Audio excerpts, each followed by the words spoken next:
le martyr Mohamed Ben Slimane, connu sous le nom de Gersi Khaled ou héros de la bataille de Djebel Tamer. Mohamed Ben Slimane, connu sous le nom de Gersi Khaled, fut l'un des valeureux héros de la légendaire bataille de Djebel Tamer, près de Ain el-Mel. Il est né en 1930 dans la commune d'El Bayad, aujourd'hui rattachée à la wilaya de Nama, en Algérie. Issu d'une famille modeste et nomade d'éleveurs, il débute son éducation auprès de maîtres coraniques engagés par les communautés nomades locales. Il grandit aux côtés de ses parents, suivant les déplacements constants dictés par leur mode de vie pastoral. À l'âge de 18 ans, en 1948, il est appelé par les autorités coloniales françaises pour effectuer son service militaire obligatoire. Cette expérience lui permet d'apprendre le français, d'élargir ses connaissances et surtout de renforcer sa conscience nationale ainsi que son rejet de l'injustice coloniale. Après avoir terminé son service en 1950, il retourne sous la tente familiale, alors installée dans le nord de l'Algérie, près de Sidi Bel Abbès.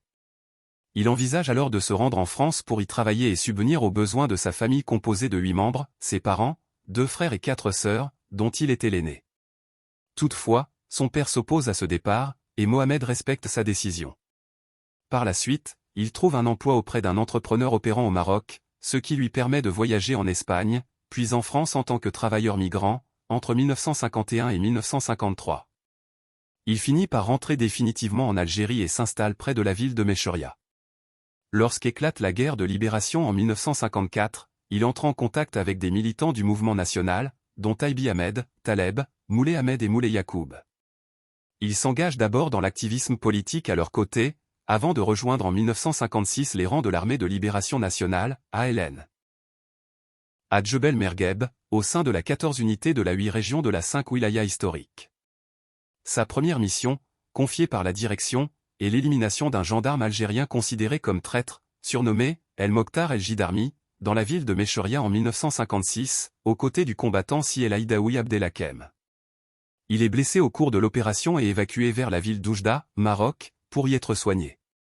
Il y restera 4 mois avant de réintégrer son unité.